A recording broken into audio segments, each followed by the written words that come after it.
Carta aos Colossenses, capítulo 1. Saudação.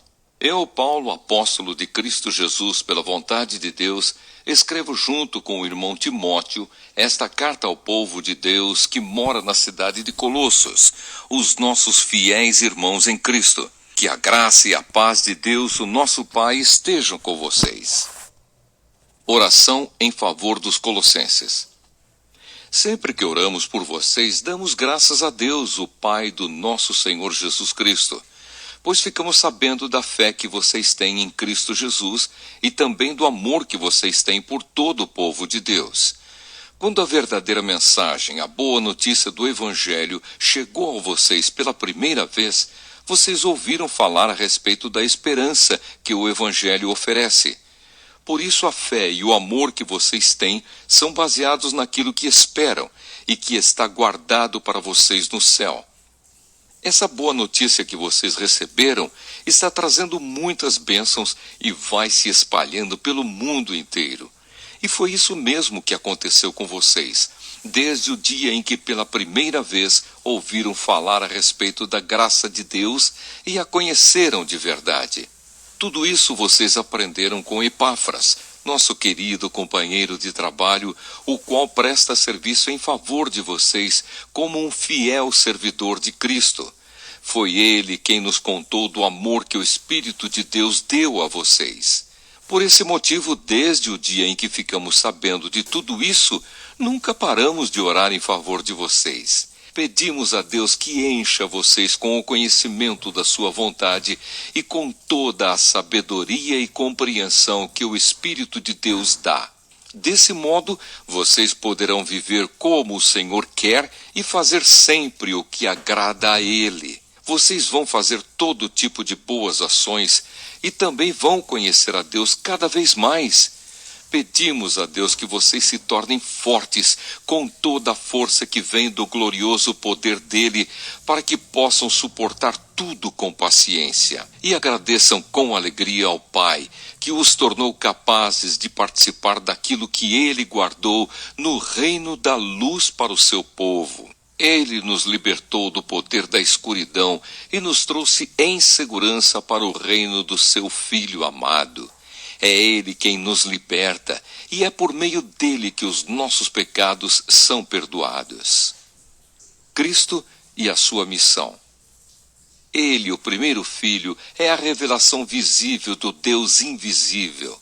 Ele é superior a todas as coisas criadas, pois por meio dele, Deus criou tudo no céu e na terra, tanto o que se vê como o que não se vê. Inclusive todos os poderes espirituais, as forças, os governos e as autoridades. Por meio dele e para ele, Deus criou todo o universo. Antes de tudo, ele já existia, e por estarem unidas com ele, todas as coisas são conservadas em ordem e harmonia. Ele é a cabeça do corpo, que é a igreja, e é ele quem dá vida ao corpo. Ele é o primeiro filho que foi ressuscitado para que somente ele tivesse o primeiro lugar em tudo. Pois é pela própria vontade de Deus que o Filho tem em si mesmo a natureza completa de Deus. Portanto, por meio do Filho, Deus resolveu trazer o universo de volta para si mesmo. Ele trouxe a paz por meio da morte do seu Filho na cruz, e assim trouxe de volta para si mesmo todas as coisas, tanto na terra como no céu. Sempre fiéis. Antes vocês estavam longe de Deus, e eram inimigos dele por causa das coisas más que vocês faziam e pensavam.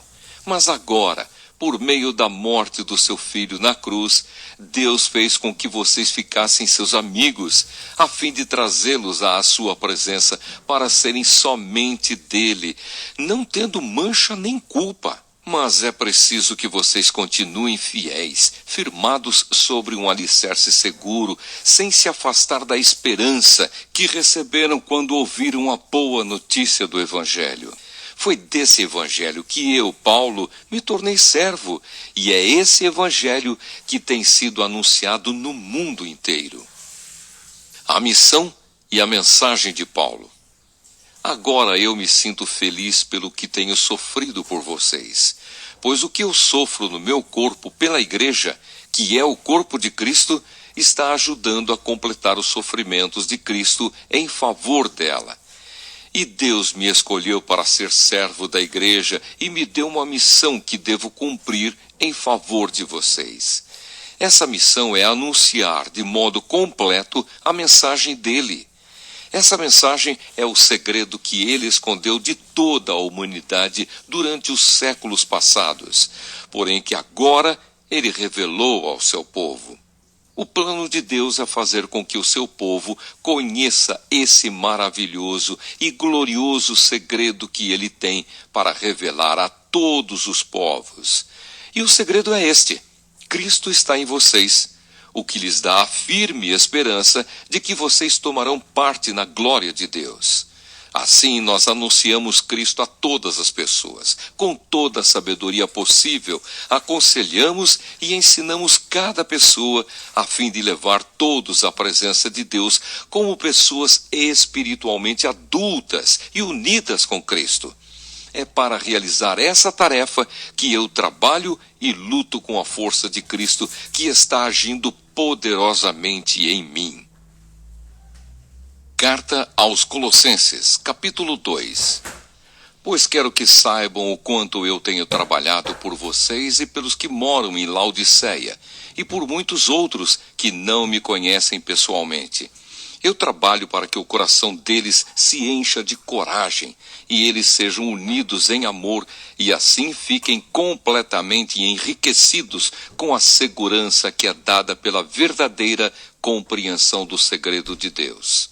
Esse segredo é Cristo, o qual é a chave que abre todos os tesouros escondidos do conhecimento e da sabedoria que vem de Deus. Eu digo isso a vocês para que não deixem que ninguém os engane com explicações falsas, mesmo que pareçam muito boas. Porque embora no corpo eu esteja longe, em espírito eu estou com vocês. E fico alegre em saber que vocês estão unidos e firmes na fé em Cristo. A vida em união com Cristo. Portanto, já que vocês aceitaram Cristo Jesus como Senhor, vivam unidos com Ele. Estejam enraizados nele, construam a sua vida sobre ele e se tornem mais fortes na fé, como foi ensinado a vocês. E deem sempre graças a Deus. Tenham cuidado para que ninguém os torne escravos por meio de argumentos sem valor, que vêm da sabedoria humana. Essas coisas vêm dos ensinamentos de criaturas humanas e dos espíritos que dominam o universo e não de Cristo. Pois em Cristo, como ser humano, está presente toda a natureza de Deus, e por estarem unidos com Cristo, vocês também têm essa natureza. Ele domina todos os poderes e autoridades espirituais. Por estarem unidos com Cristo, vocês foram circuncidados não com a circuncisão que é feita no corpo, mas com a circuncisão feita por Cristo, pela qual somos libertos do poder da natureza pecadora. Pois quando vocês foram batizados, foram sepultados com Cristo, e no batismo também foram ressuscitados com Ele por meio da fé que vocês têm no grande poder de Deus, o mesmo Deus que ressuscitou Cristo. Antigamente vocês estavam espiritualmente mortos por causa dos seus pecados, e porque eram não-judeus e não tinham a lei. Mas agora Deus os ressuscitou junto com Cristo. Deus perdoou todos os nossos pecados e anulou a conta da nossa dívida com os seus regulamentos que nós éramos obrigados a obedecer. Ele acabou com essa conta, pregando-a na cruz. E foi na cruz que Cristo se livrou do poder dos governos e das autoridades espirituais. Ele humilhou esses poderes publicamente, levando-os prisioneiros no seu desfile de vitória.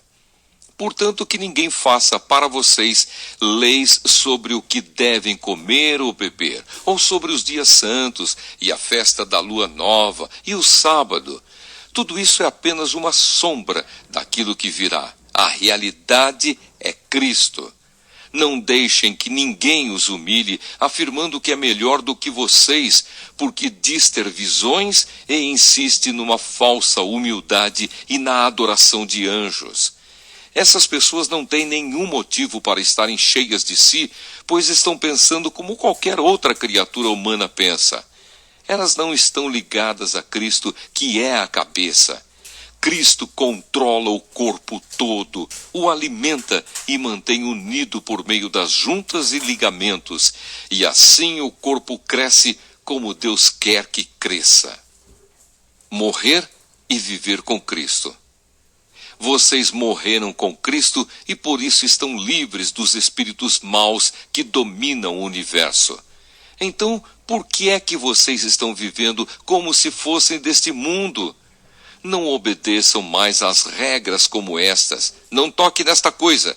Não prove aquela. Não pegue naquela.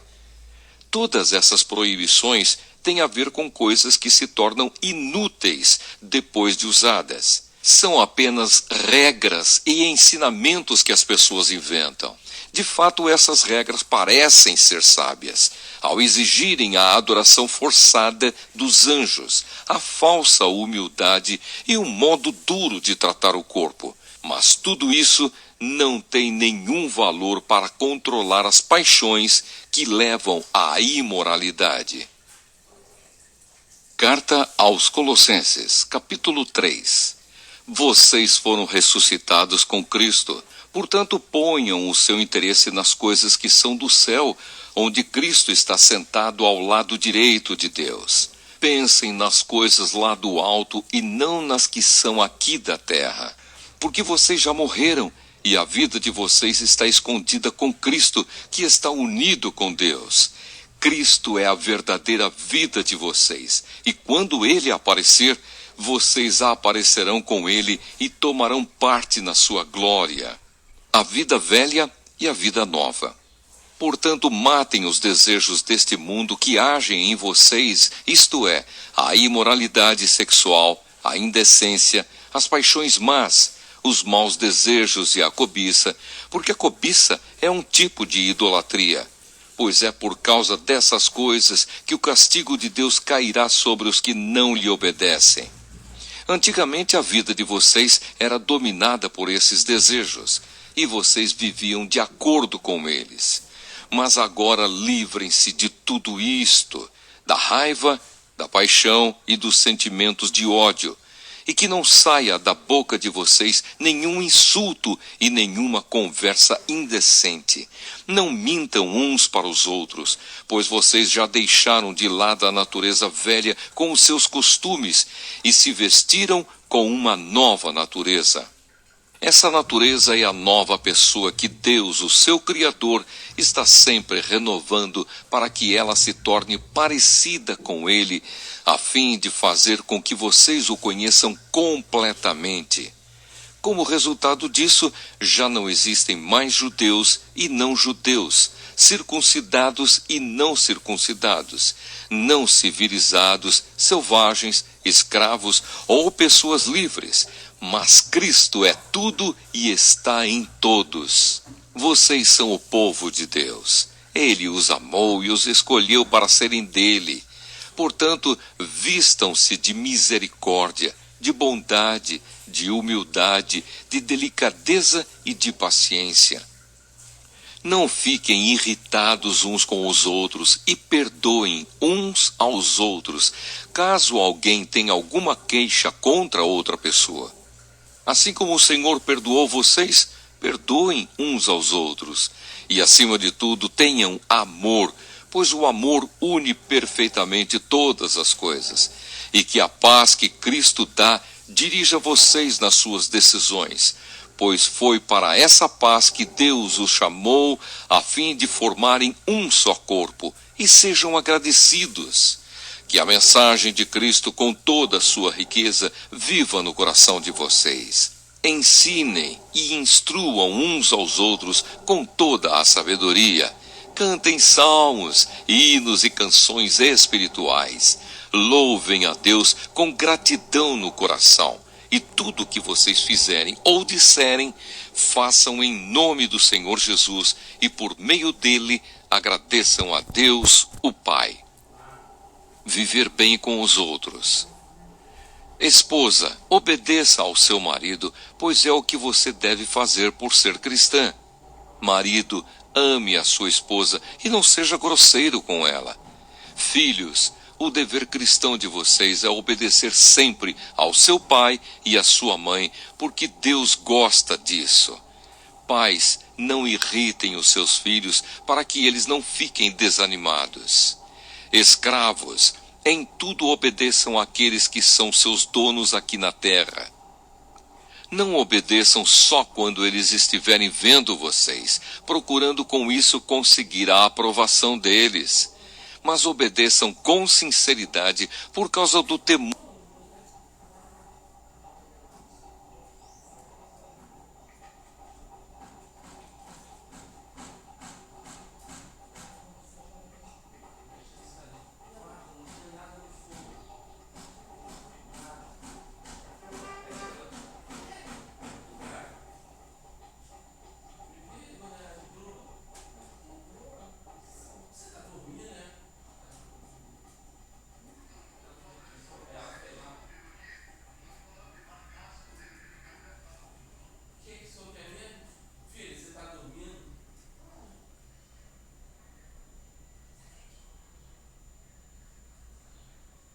Amor que vocês têm pelo Senhor. O que vocês fizerem, façam de todo o coração, como se estivessem servindo o Senhor e não as pessoas. Lembrem que o Senhor lhes dará como recompensa aquilo que ele tem guardado para o seu povo, pois o verdadeiro Senhor que vocês servem é Cristo.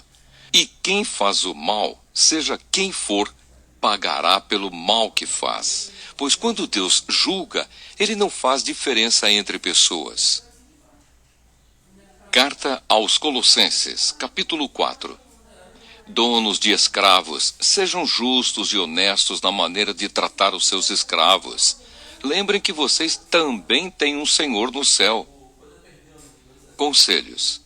Continuem firmes na oração, sempre alertas a orarem e dando graças a Deus.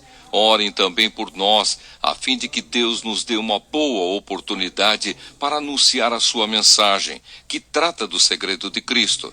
Pois é por causa dessa mensagem que estou na cadeia.